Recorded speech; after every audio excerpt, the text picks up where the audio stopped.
Мы первый раз его проводим. И решили в таком плане провести, чтобы в историческом плане, чтобы дети много узнали о герое Амитхан Султане. Патриотическая часть нашей задачи этого турнира стоит на первом месте.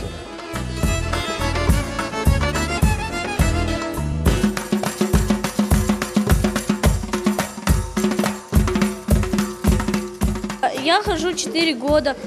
Мне нравится этот спорт, потому что нравится самооборона.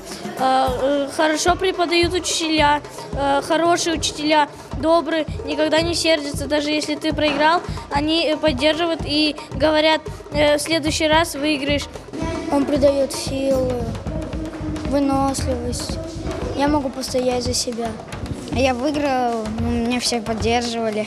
Я сегодня поддерживал своих напарников, поддерживал, чтобы они хотя бы что-то сделали, чтобы они меня услышали и сделали и выиграли. Надо сначала приготовиться, успокоиться, потом начать бить, а потом сделать бросок и забрать болевой.